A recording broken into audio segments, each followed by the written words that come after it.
Oh, that's right. Where'd we left off? We were about to present some evidence. I have proof that the man pictured in this photographic print was in fact the person struck by the third bullet. That's blood. Take that! That proof is right here, in this portfolio. Oh, good gracious, Counsel, does that portfolio contain the answers to every question posed? I see you share my interest in claret-colored liquids, my Nipponese friend, but... enough. The court demands to see further evidence.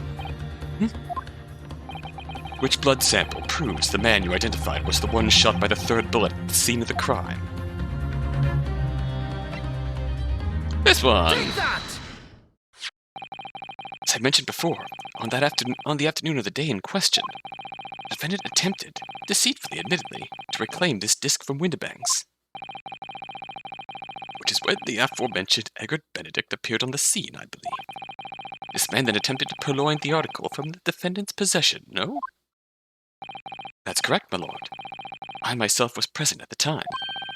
It was following this that a minor incident occurred. But of course, sir. Here is the disc for you.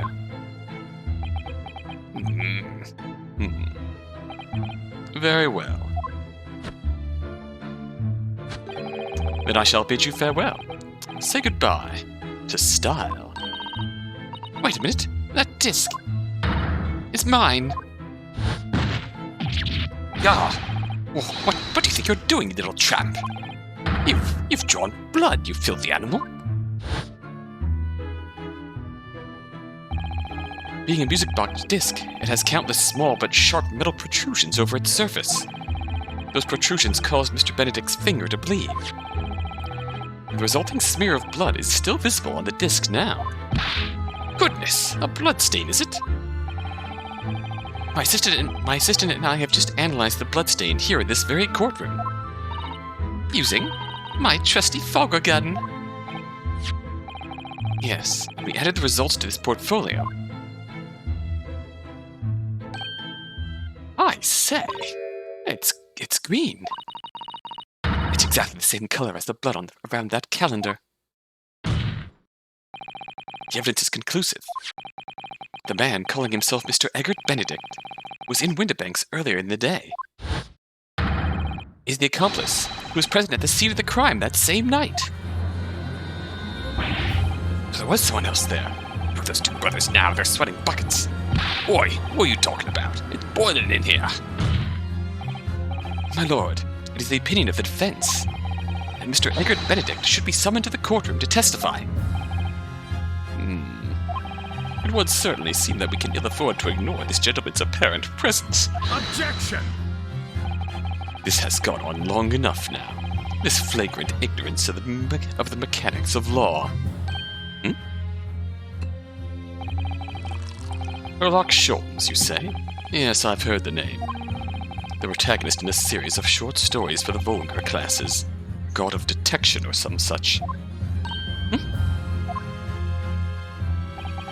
And now you employ chemical substances devised by this fantastical persona in the highest court of the land. Do you expect us to take you seriously? The samples made by this plaything are not fit to be called evidence. So the bloodstain turned a shade of green. What of it? Here's to you successfully proving that no other blood in the world would turn the same color. We can't not prove that. Leg! And pray, do not even think of suggesting that we should take Mr. Sholmes' word for it. Yeah. Is he right? Is Mr. Sholmes' concoction a load of rubbish? I don't know, I mean he's a great detective. What are you talking about? We can't get away with that. Just like that? I knew it would come to this. Of course Mr. Sholmes' invention isn't going to be recognized by any official body. But what other choice did I have? I just remember what Father Christmas over there said before. About how he was temporarily suspending the summation examination. Ah. In other words, the examination isn't over yet, is it? Ah, good grief. What did you just say, young girl? And in a summation examination, the decision as to whether or not the trial continues is in the hands of the 6 jurors, isn't it? So the way I see it, it doesn't matter what certain other people think of Hurley's invention. At least, not for now. Yes, she's right. Well played, Iris. Young lady, you have quite a devious mind. It really just comes down to one thing. Whether these ladies and gentlemen of the jury are convinced by what you say, Runo. Is that about right, would you say? Or did I misunderstand something? Unbelievable. Mr. Sholmes' partner is a force to be reckoned with. We knew that already, but she proves it once again. Iris Wilson, a sharpshooter. After that shrewd precis of the situation from an entirely unexpected source. It must be acknowledged that the previous summation examination has yet to reach its conclusion. This is absurd.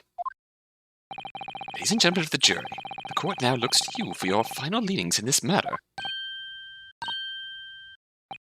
As proud citizens of Her Majesty's Britain, I'm sure you will come to fair and just conclusions. What's the word? So then, state your final decisions in turn, please. Not guilty. Not guilty. Not guilty. Wow. Guilty. Okay. Guilty! Not guilty.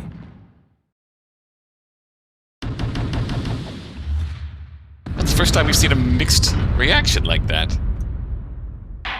But hey, 2 called guilty and 4 called not guilty. Such is the outcome of the summation examination. Objection! My lord, with all due respect, this is an outrage. The prosecution refuses to accept this decision.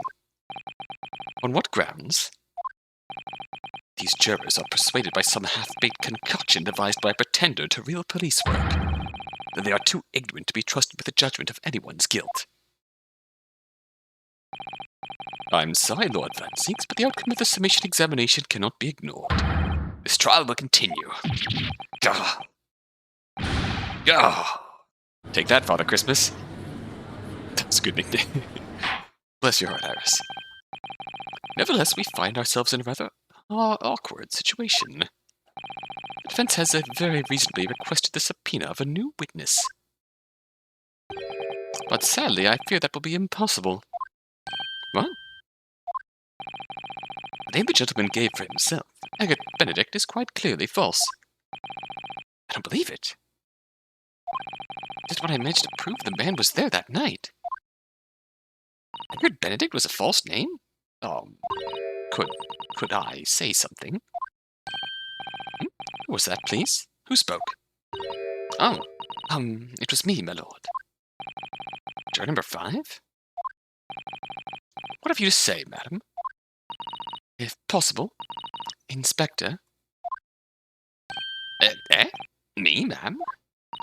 I wonder if you might show the photographic print to me again, the one in which the gentleman is shown. Ah, right, yes, this one, you mean, of Mr. Benedict?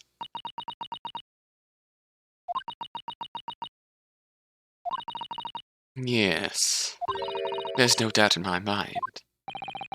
Juror number 5? You don't mean to say. You know this man? Yes, I know him. What? No. Good gracious! Oh boy. Order, order, order. Juror number 5, how on earth? I'm a communications officer. Stop. As we can clearly see, the gentleman in the photograph is... Stop. Also a communications officer. Stop. He works in my office. Stop. Very talented operator, in fact. Stop. You should be in the communications station now. Stop. Tapping away on the telegraph. Stop. It doesn't seem right somehow. I can't put my finger on why, but it doesn't feel right. I suppose we all imagined the accomplice would be some sort of hardened criminal. It's a bit unexpected to find out he has a respectable job by day, whatever he gets up to at night. Yeah, I suppose that's it. I suppose that's why I felt something was wrong. The gentleman is at London's communications station. We should be able to subpoena him within the hour. Lord Van Zeeks, if you please. Yes, my lord. Make the necessary arrangements with all haste. As your lordship bids. The court will recess for 1 hour. When the new witness arrives, we shall reconvene to hear the gentleman's testimony. Inspector Gregson? Yes, my lord. I should like to hear from you specifically about events at the pawnbrokery on the day in question. Come to my chambers during the recess. Yes, sir, my lord. Very well. Court is adjourned until 1:40 p.m. Well, we made it through. To some degree.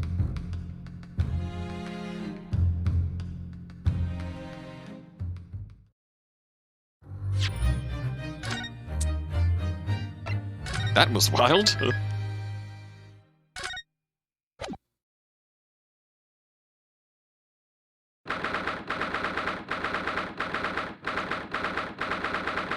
We got an hour to kill.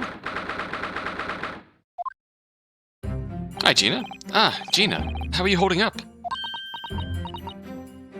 That good, huh? I'm starting to feel quite warmly towards her frequent cold shoulders now. Ginny! Are you alright? Why aren't you saying anything?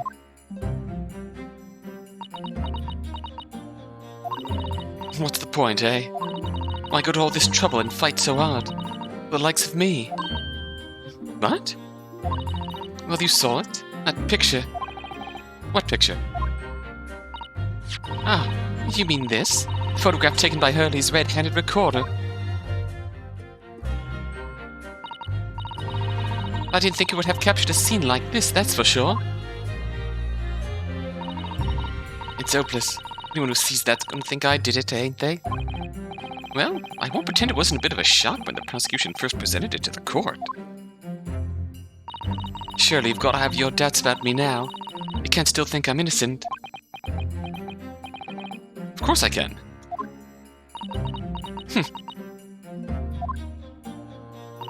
Ginny, why don't you talk to us? Tell us what really happened that night. Eh? Ryuno's cleverly managed to piece together a lot of new information, but still, we'd really like to hear it from you.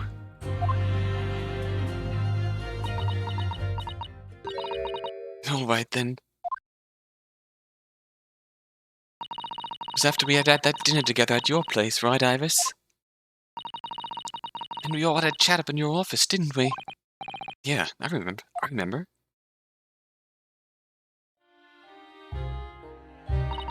After that, I just couldn't get to sleep. So I slipped out and went down the street to the 2-to-1 to Winterbank's place. And I had to know if Iris' story was there or not. The Hound of the Baskervilles. I don't know what it's about or nothing. If you ask me, there's something in it that Sholmes don't like. Something what he don't want people reading. So that's why I lied to Iris about sticking it in Lug with Winterbank for safekeeping. I think that's what I thought at the time. So you broke into Winterbank's? I just had to know if it was there or not. I mean, I had no idea about all that was going to kick off, did I? I struck the lock and stuck inside. It was dark as you like in there. So I gave the oil lamp on the counter a bit of wick. And that's when... What do you think you're doing? Ah! I nearly died, I did. Next thing I knew...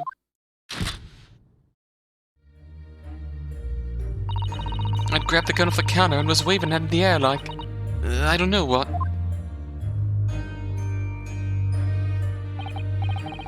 Ah, you're the girl who was in here this afternoon. I didn't think pickpockets went in for armed robbery. The mantle script. Have you got it here? It Sholmes need a load of papers with you. A story. I beg your pardon. Hound of the something or other. If it's here, I want to see it. I'm sorry, young lady. But I'd sooner die than relinquish an article belonging to one of my customers. I don't want it. What would I do with it anyway? I just want to see it.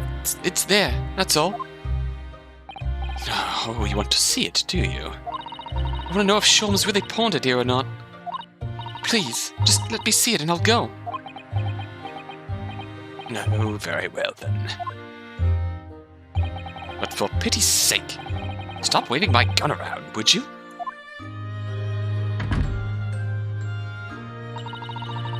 Said the old cove unlocked the storeroom door, and we both went inside. So Winterbank was a bit reasonable. After that whole waving the gun around pointed to his head, freaky, losing his shit. He's alright. He was alright. And he was there alright. The mantle script. Sholmes weren't lying after all. You did all that just to check for me, Ginny? Anyway, then there was a bit of a kick-up out in the main bit of the shop. The Skulkin brothers arriving on the scene, yes. What was that noise? Someone's breaking in. Dear me, is there some burglars' convention here tonight that I don't know about? I think I forgot to shut the door behind me. Sorry. I better go and take care of it. Could I possibly have my gun back? Oh, well, I'll come with you and... Now don't be foolish, young girl. You must stay right here. Don't leave this room under any circumstances. Winterbank's a good guy. And with that, he took the gun out of me hands and walked back out into the shop. I hung back in the storeroom like he said, straightened my ears in the dark to hear what was going on. It sounded like they got into a bit of a scrap. I started to think I should help, see? So I was just about to go out the storeroom myself when... 2 shots. I heard a couple of shots go off. 2, I think. Almost at the same time. Then there he was, right at my feet, lying face down on the floor. I was right next to the storeroom door, so I slammed it shut and locked it, quick as you like. Because you thought whoever had shot Mr. Winterbank might come for you. Yeah, so I went to grab the old cove's gun. Figured I'd put up a fight at least. When I got a better look at him, I knew.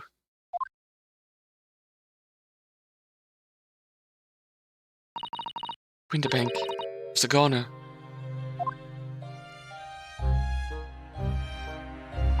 I felt funny in my head all of a sudden, kinda dizzy.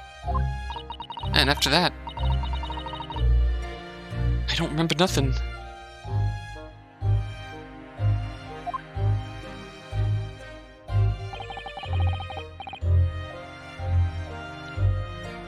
That must be when you passed out, Gina. Gina?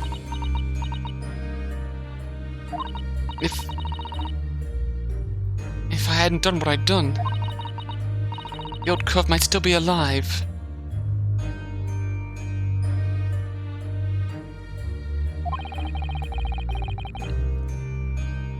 Did you tell the police everything you just told us? Of course I did. They didn't believe a word of it, did they?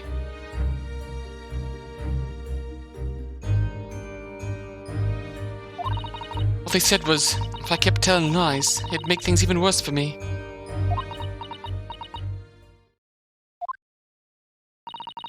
It'll be alright, Ginny. Don't worry. Just stay strong a little longer. Runa's about to put the real culprit through the mill. That covert was there in the afternoon. That Eggert Benedict. Yeah. I still remember how he looked at me, like I was nothing. He was there that night.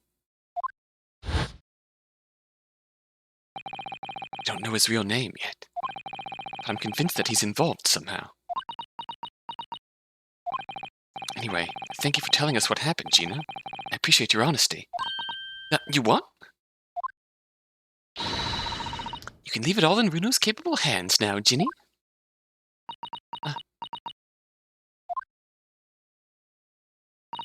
Mr. Naruhodo. Yes? How come you trust me? I don't get it.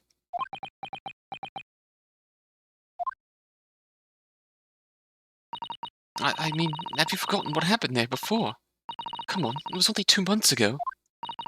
Me and McGill did. We told you a whole pack of lies. And you got the bog trotter off with him, even though he was a killer. No, I could never forget that. Oh, I did what I thought was best at the time. But the pain of that error of judgment doesn't get any easier to bear. Still, don't forget that I also made you a promise. I told you that I'd be on your side to the bitter end, no matter what. But what if I'm lying? I could be working to get another killer off the hook for all you know. I was once in your position, Gina. I was the accused in a trial. You were?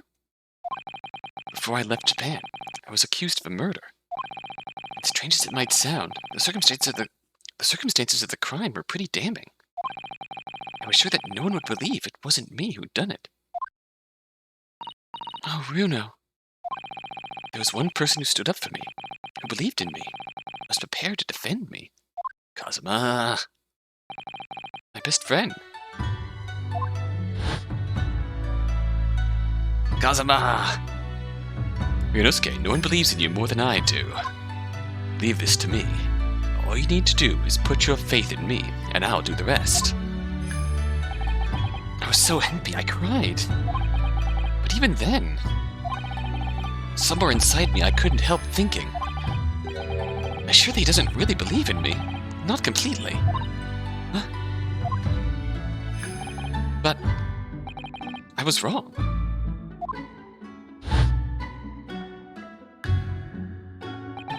As soon as my trial began, it was obvious that he had an absolute, unwavering belief in me.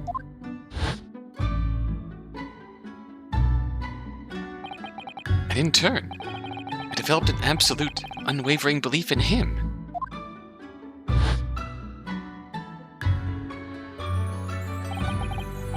Since then I came to realize, if you want someone to believe in you, you have to believe in the other person first. What are you saying? It's a rare case of us seeing a completely unguarded Gina here. I promise you, Gina, that no matter what happens, I'll keep believing in you. So you don't need to worry. I won't let you down.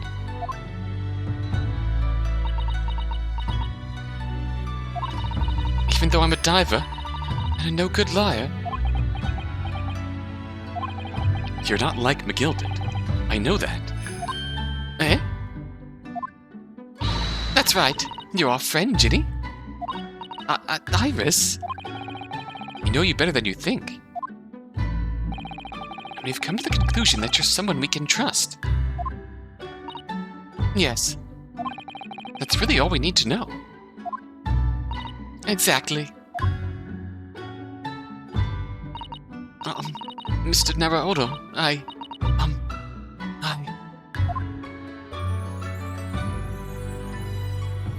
No. Gina.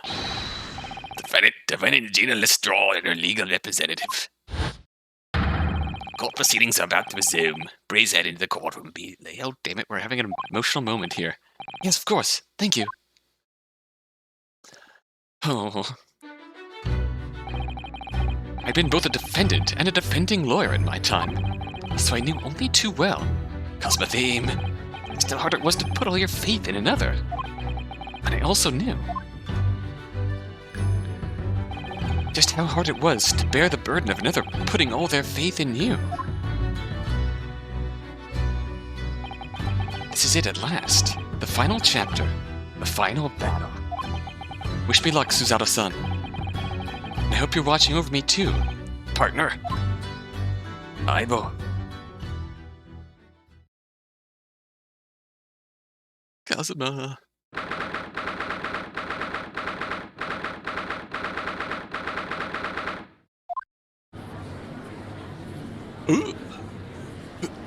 Empty space?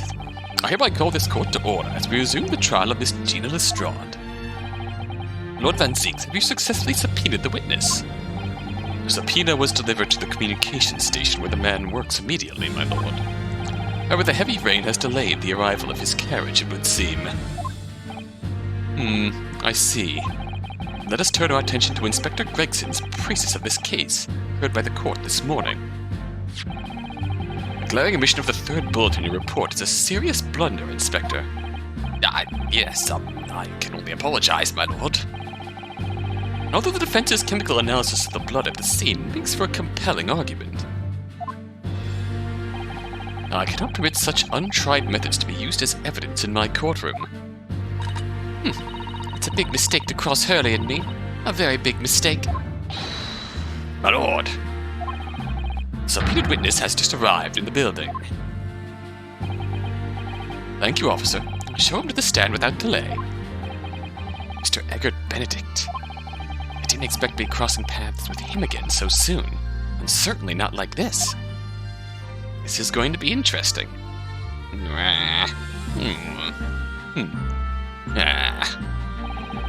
Thank you for complying with this court's subpoena at such short notice, sir.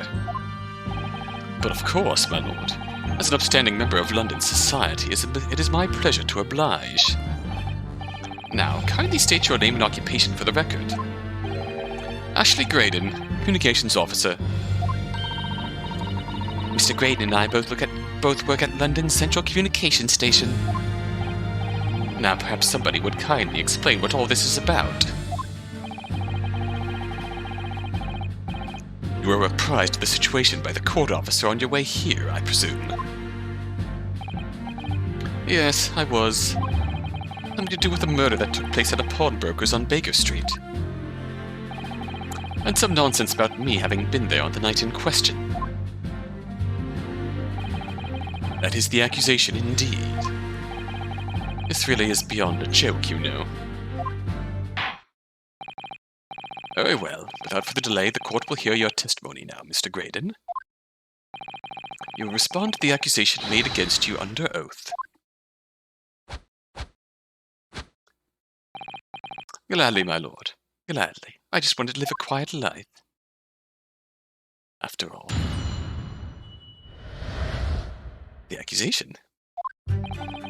Naturally, I have occasion to make use of pawnbroking services from time to time. But are you seriously suggesting I colluded with these thugs to break into the place on the night of the murder? I have no intention of admitting to such an outrageous accusation. Yet do certain parties here present claim that my blood was found at the scene. Some Scaramouche detective's homebrewed tincture can hardly be taken as serious evidence.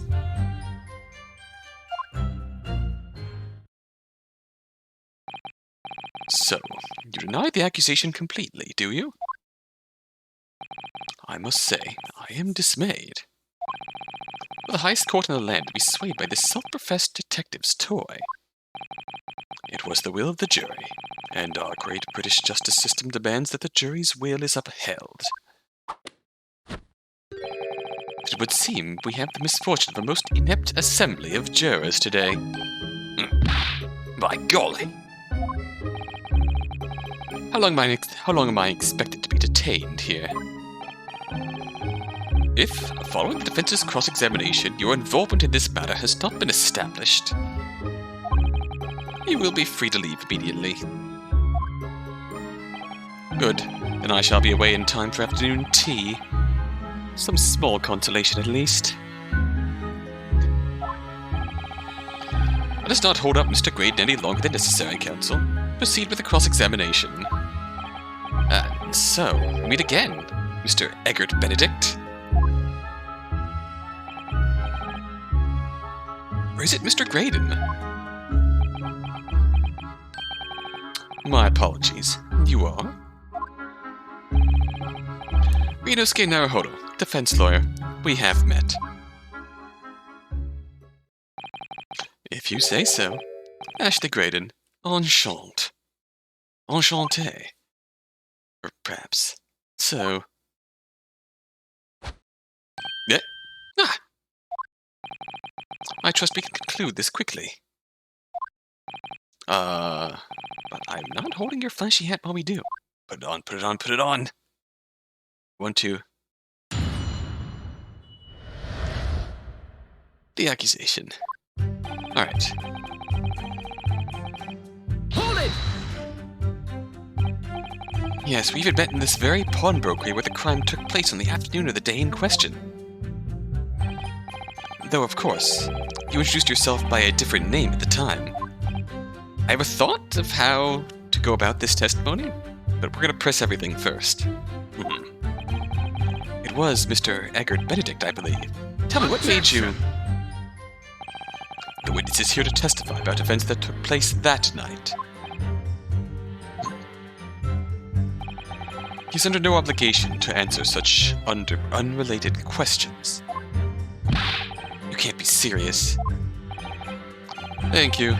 So I certainly do not feel inclined to answer such an inappropriate question. So he's going to be evasive, is he? In an effort to not give anything away. It could be tricky.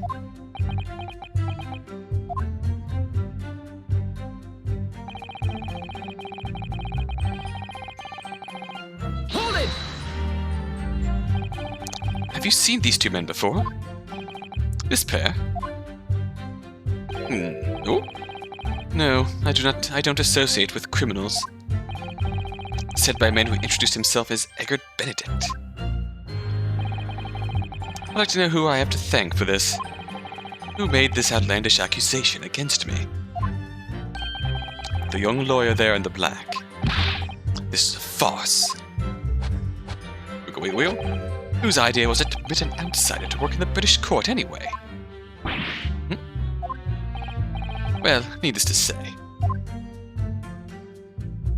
Yeah, we're not gonna get anywhere by pressing. I have a feeling. Hold it! Where were you at around 1 in the morning on the night in question, sir? That is past the hour at which I work, at which I would normally retire. Certainly. I was not in the company of these rapscallions. You were able to prove that. Objection! Listen carefully, my learned Nipponese friend, for you appear to be under a gross misapprehension on this point. What do you mean? Witness maintains he was not at the scene of the crime. He has no obligation to prove his absence. If your accusation is that the witness was present at the scene, the burden of proof is on you. The obligation lies with you to prove your assertion. You will fulfill that obligation before putting any more unreasonable questions to the witness. Wiggle, wiggle, wiggle.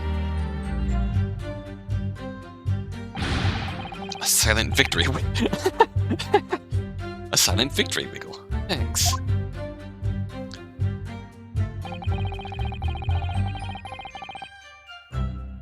Hold it! Blood was found at the scene of the crime. There's no question of that. Mr. Sholmes' chemical analysis has positively identified the substance as such. But I am not the only human to have blood running through my veins, am I? How can you be so sure that the blood is mine? Could equally be the blood of one of these two miscreants.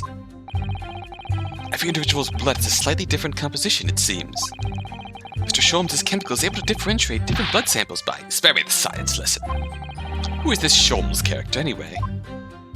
Oh, I assumed all Londoners would know the name. He's a great, well, a renowned detective.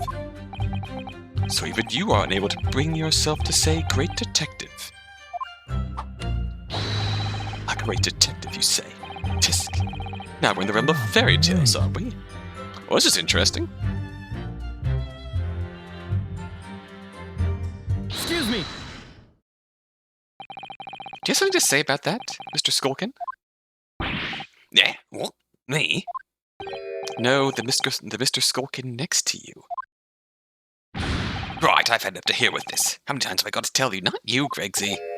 Yes, I know, you're not Big Bruv Skulky. Mr. Nash Skulkin. Corporate Governor. You what? Is it not the case that when Mr. Graydon just spoke, a thought went through your mind? Would you care to share that thought with the court? Me thoughts? I don't have none of them. It must have been him. Yeah, you what? Mr. Nash Skulkin, answer the question, please. What went through your mind when Mr. Graydon just spoke? Nothing, honest Guff, nothing. I was just thinking. If he waves his arms around like this, like that much more, he'll open up the wound again, that's all. Oh, what wound? Where I took the bullet, of course. It was only 2 days ago. Ain't gonna be healed up yet. I was, well, you know, I was worrying for him, and, no, hell's bells. Mr. Graydon, did you hear that? What? Your comrade is worried about you, it seems. On account of your injured arm? My lord? Yes, Mr. Graydon? I have no idea what these two wretches are talking about. Certainly, I shouldn't be expected to answer anything in relation to their mindless insinuations. I know that someone other than the victim was hit by a bullet at the scene of the crime 2 nights ago. From the height of the bullet hole in the wall, that person was likely hit in the upper arm or thereabouts.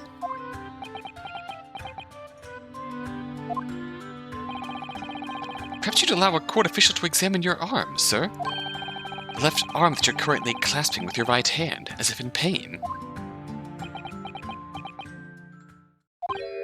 No, I refuse. Well, it couldn't be that easy. You have showed no evidence whatsoever that links me to these common thieves. Accordingly, I am not obliged to permit any such invasion of my privacy. As I've already said, I'm completely uninvolved in all this. I've never had anything to do with the pawnbrokery where this fellow was killed whatsoever. I take offense at the insinuation that I was in any way involved. You claim to have had nothing whatsoever to do with Mr. Winterbank's pawnbrokery. My lord, the defense would like that last statement to be added to Mr. Graydon's formal testimony. Very well, counsel. Did you continue with your testimony, Mr. Graydon? You've said something that we can counter.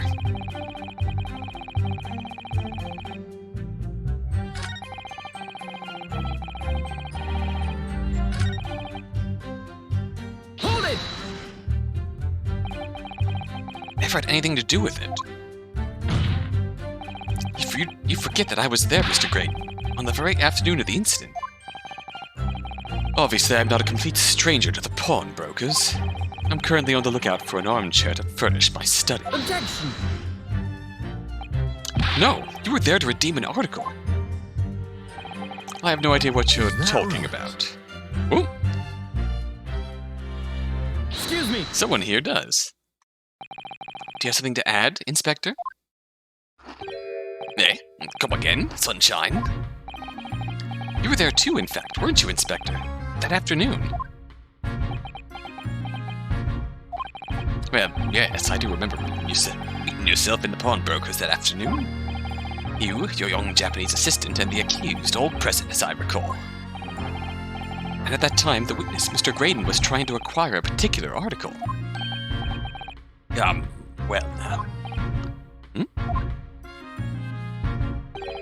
Afraid I don't remember too clearly. What? But you must. Not going to lie and pretend I remember something that I don't. What's going on here? Greggsy showed us a picture before, didn't he? You know, from the cameras that Hurley installed in Winterbanks. Yes, of course. Indeed, the gentleman pictured bears a striking resemblance to the witness, I must say. Why are you claiming up now? Exactly, which proves that Mr. Graydon was in the shop on the afternoon in question. At no point have I denied that fact. I merely entered the shop to peruse the articles on sale and have a word with the broker. Nothing more. Greggsy? This makes no sense. I understand why Mr. Graydon might be trying to cover his tracks. Why would Gregson be trying to avoid giving testimony about what happened? Well, this is just getting curiouser and curiouser. That's all I was going to say on the matter, is it? What do you think, Bruno? I think he has no intention of telling us anything. He's well aware that the less he says, the less chance he has of giving himself away. The complete opposite of Hurley, then. I seem to think that the more he says, the better. At least I managed to prise a little more information from these witnesses' lips. All thanks to the Skulkin brothers. Yes, they were the key to it after all. So he says he has nothing to do with Windibanks. Well, we know that's not true. Perhaps now would be a good time to have a proper look through the court record. Good idea. You never know what tiny scrap of information could become a valuable weapon.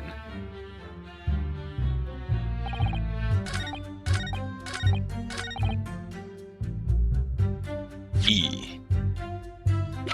What is the,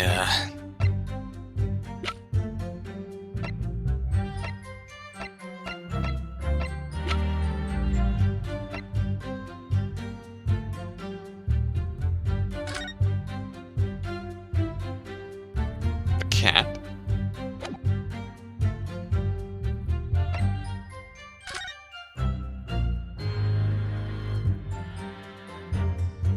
Gentleman's overcoat.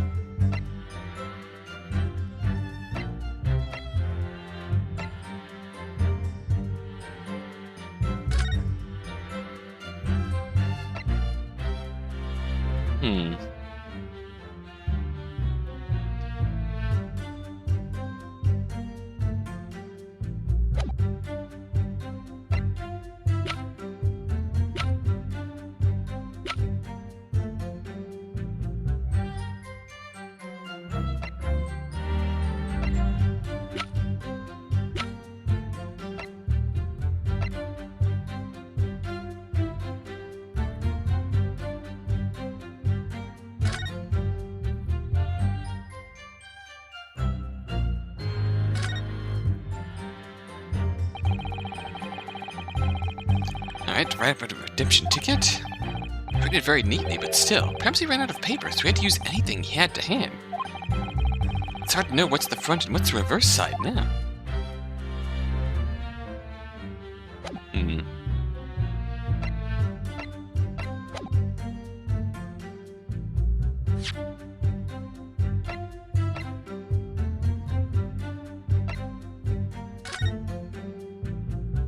So, thrice-fired Mason, Windibank, Benedict.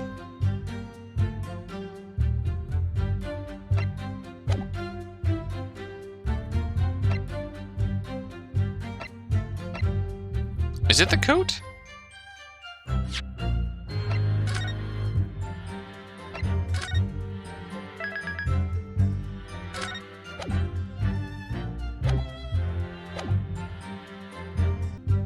It is not, in fact, the pawnbroker's coat. E.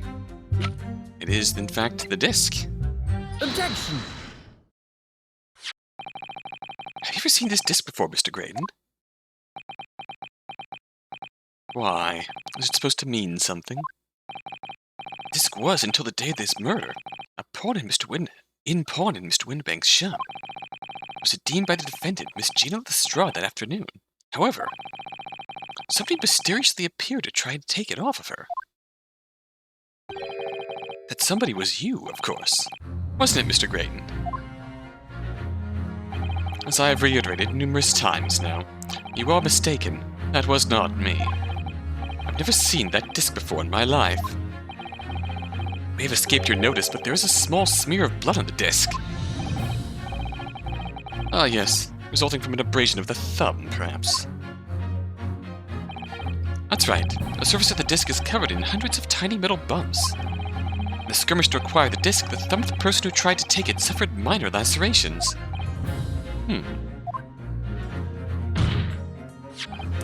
So, while the disc bears the remnants of that skirmish in the form of this smear of blood, the thumb of the person in question must bear the remnants also, in the form of a scratch.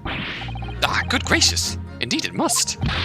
Mr. Graydon, give me a thumbs up, buddy. You refused to allow a court officer to examine your arm before. Are you now going to refuse to allow us to examine your thumb?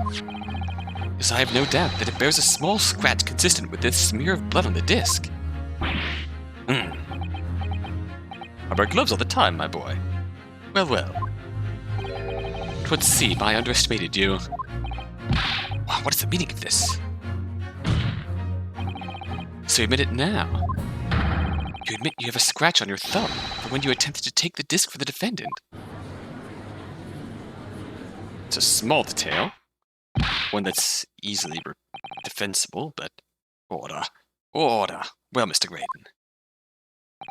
It would appear there has been something of a misunderstanding here. I did not attempt to take the disc, as you put it. No, quite the reverse.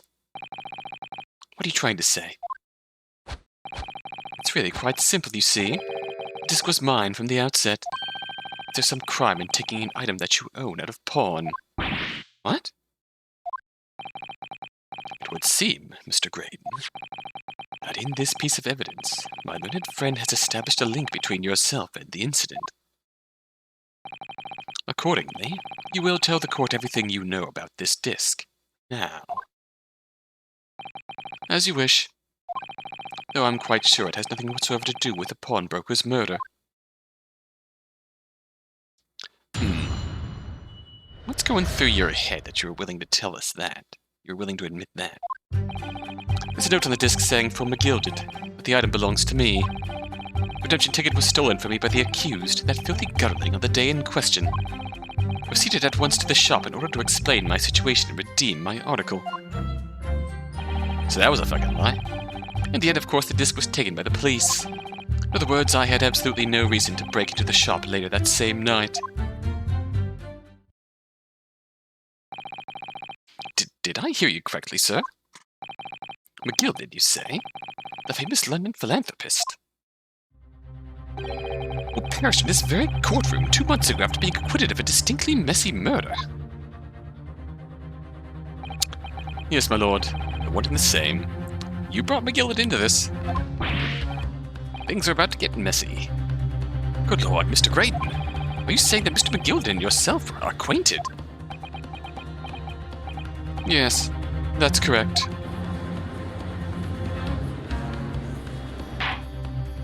Order. Oh, well. I certainly didn't expect to hear that name and to hear it in my courtroom again. According to what Gina told us, this disc was placed in pawn on that fateful night 2 months ago. Gilded himself gave instructions to deposit it at Windibanks. It's funny that Mr. Graydon here is claiming the disc belongs to him then, isn't it? In all likelihood, he's lying. So he appeared that afternoon at Windibanks in order to get his hands on McGilded's disc for some reason. Counsel, you will commence your cross-examination, please. You must have known it was deposited in pawn, and known the date it was going to come up.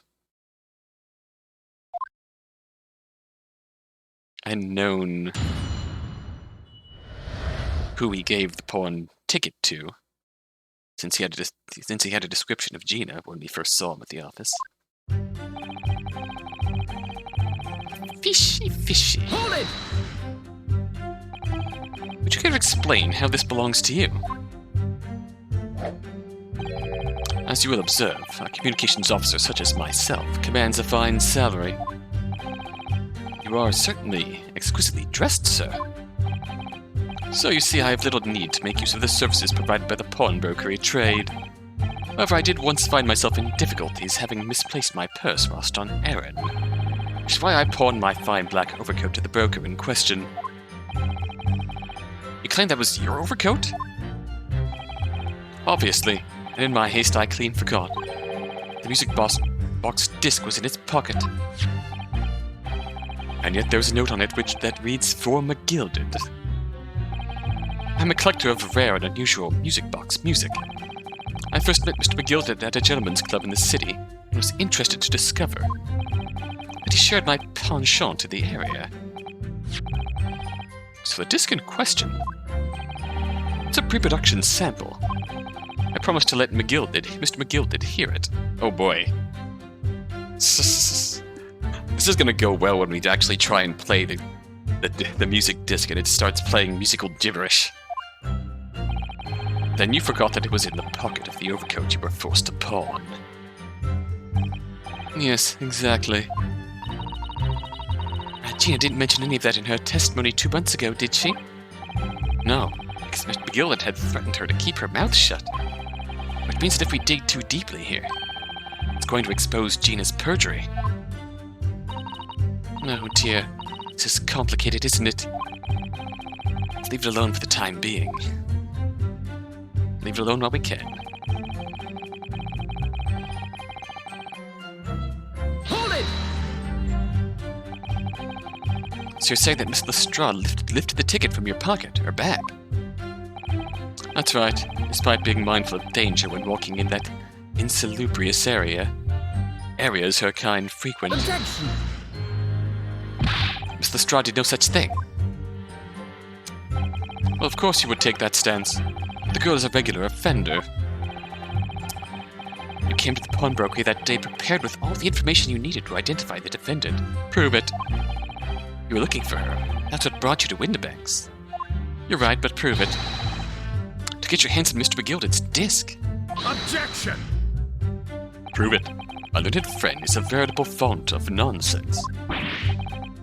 Nonsense? You're right, but you have no proof of it. So unfortunately, you're wrong. I concur with the prosecution.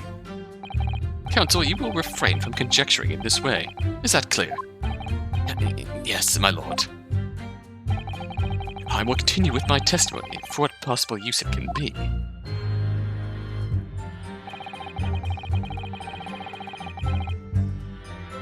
Hold it!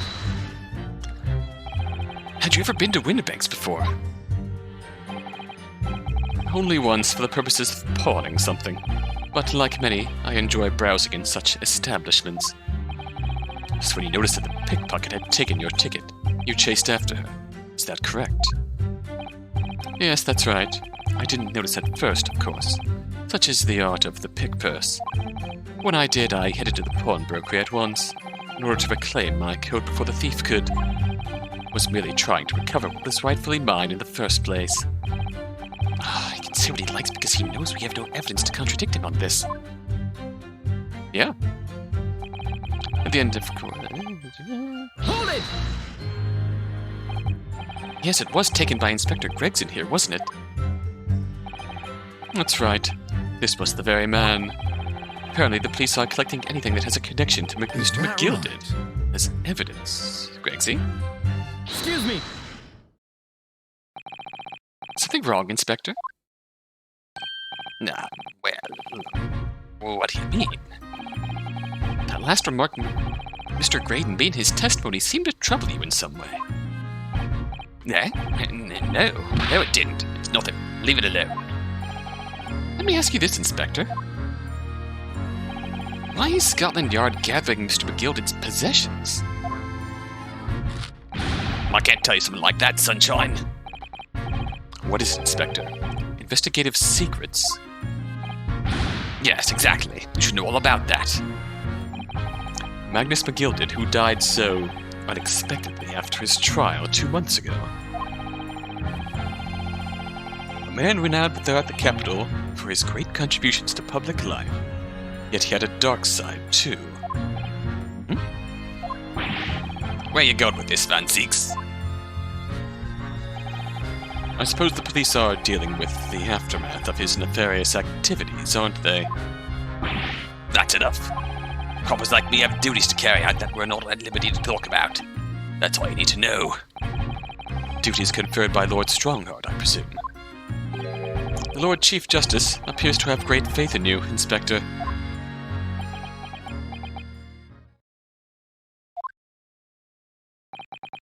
Bottom line is, if you want to get more out of me, I'm going to need Lord Strongheart's paw print first. Interesting. What's all this about? This is the second time he's reacted strangely. It's like there's something going on between Gregson and Lord Van Zieks here. But it would appear that the Inspector has revealed all he is at liberty to reveal. Mr. Graydon, let us return to your testimony. Gladly, my lord. In other words, I had absolutely no reason to break into the shop later that same night. Oh shit, I meant to press you. McGill had slipped the disc into his coat pocket and had it deposited at Windibank's. Then when he realized he was going to be arrested on suspicion of the omnibus murder, he threatened Gina and forced her to take the redemption ticket. There's no doubt about it. That witness is lying through his pearly white teeth. Police were obviously after anything left behind by McGill as well. That's why Inspector Gregson ended up taking the disc into custody that day. But Greggsy's being very strange about all this. Must be a reason for that, I'm sure. I just don't know what it is. For now, we need to focus on exposing the fact that Mr. Graydon is lying through in his testimony. I keep wanting to call him Mr. McGraydon for some reason. Probably because of the McGillity connection. It's completely unintentional. Hold it! Perhaps you'd seen something of value among the forfeited items. No, not at all. Oh. A valuer was brought in by the police to assess everything in the shop. Without exception, every article on the shelves was common or garden bric-a-brac. In that case, it's clear that you broke into the shop later that day in order to recover Mr. McGilded's disc. Have you not been listening, man? Even if I had wanted to recover the disc, I recall that it had been seized by the police that afternoon. There was something else, though. There was no more in the shop that night than I. As I keep saying, I simply had no reason to break in. There was very much something else. There was nothing of McGilded's left in the shop that night. Nothing this man might have been after. I wonder if that's really true. Bruno, if you have some evidence, then let him have it. I'm dying to see that irritatingly assured expression of his crumble. Yes, ma'am. Out.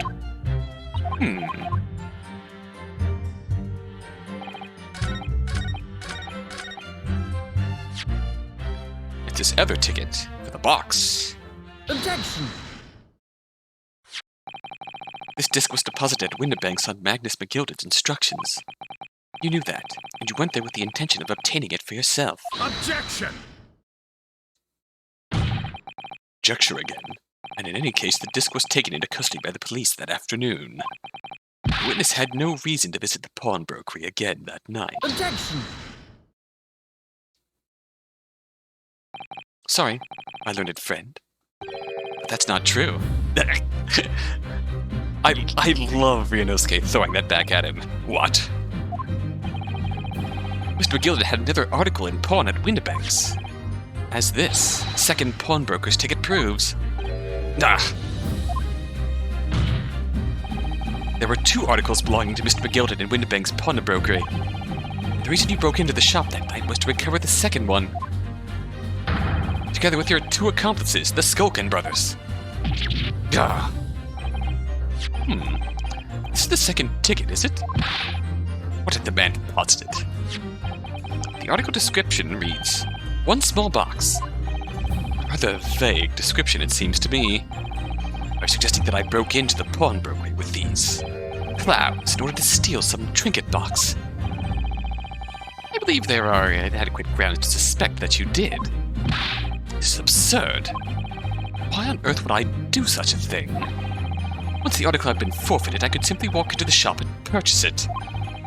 There would be absolutely no need for me to resort to theft. That's a good point. Indeed. This makes a solid argument.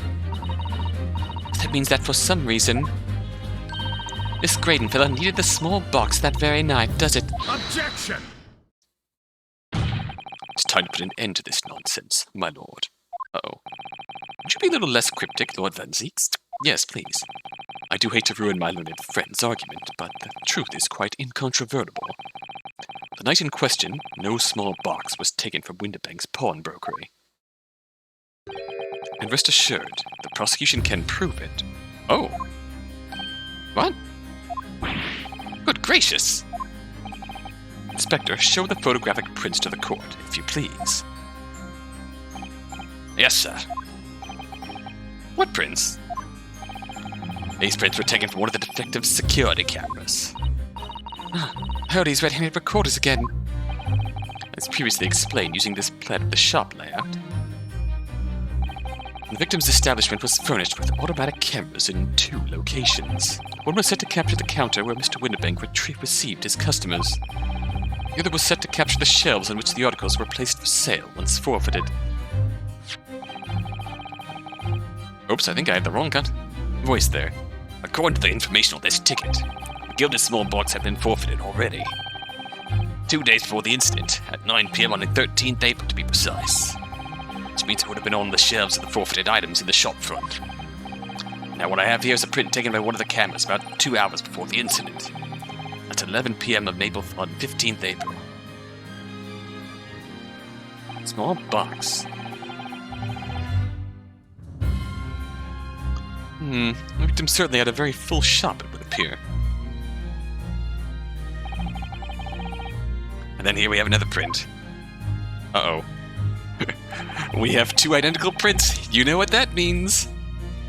This one was taken about 2 hours after the incident. After the incident. Sorry, emphasis wrong. I see. So we have 2 pictures to compare. Yep. Yep. You know what that means. We got 2 identical prints. You know what that means.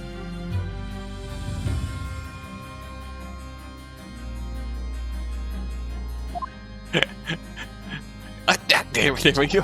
You even laid it out side by side. Well, I must say that placing them side by side leaves me cold. Dear me, that's starting to make my head ache. You know what we can do with that, Your Honor? You know what we can do with that? Obviously, at Scotland Yard, we considered theft as one possible motive in this case. We explored the possibility that something had been taken in addition to the victim's life. So your men had already compared these 2 prints thoroughly, Inspector? Yes, sir. You know what we can do now? We counted every single item in each of these 2 photographic prints. But you didn't. You didn't. You know.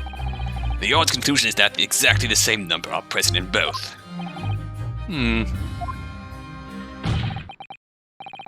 other words, nothing was taken from the pawnbrokery on the night in question. I'm looking at you, Lambert and Jacob Storms. I'm looking at you. This evidence is for you. And I learned Fred's assertion is nothing more than a hopeful fantasy. Ah! I don't believe it. I could have just shown that he'd stolen McGilded's pawn box. Wiggle, wiggle. I'd have been able to break him down at last. You know what, Runo? I've been thinking. I wonder if these 2 photographs really are exactly the same. That's why we added a certain thing to our court record. You know what it is. What? Oh, counsel, in the light of the evidence put forward by the prosecution, what is your position? It seems that, in fact, the night in question, nothing was stolen from the victim's establishment. Do you accept the prosecution's assertion? I don't know. Here they are side by side again! There could be some hidden discrepancy of these 2 photographic prints somewhere. Use a piece of evidence. Use a piece of evidence. Before I give my answer, my lord, I'd like to try something, if I may. This is for you 2. I hope you're watching. This is for you. Try something. What do you mean, counsel? You need to use a certain piece of evidence from the court record to identify the discrepancy. I'm not entirely sure I follow. What piece of evidence do you intend to use to help you identify a discrepancy between the 2 prints? This is for you! This is for you 2. I know how much you love these. I know how much you love these, going back and watching clips from your stream of this case. I know how much you love these. Time to stereoscope it, baby! Yeah! I'd like to use this device, my lord. Yeah. View the 2 prints stereoscopically. Ooh! Yes, you've caught the bug at last. You can't resist it, can you? You've got the cross-eyed compulsion. Juror number 3, what a surprise. Come on, Runo. Let's put the pictures in place and see what this wonderful contraption shows us. There we go. Now look through the eyepiece. Thank you for conveniently highlighting it. I wasn't sure at first, but there's a clear discrepancy between these 2 prints. What? Must identify the location in question for the court, counsel. Look at the precise location of the discrepancy in which you speak. Gee, I wonder where it could be. Looking at it stereoscopically, it can only be here. Take that! Granted, these two prints are almost identical. However, there is one minor discrepancy between them. What?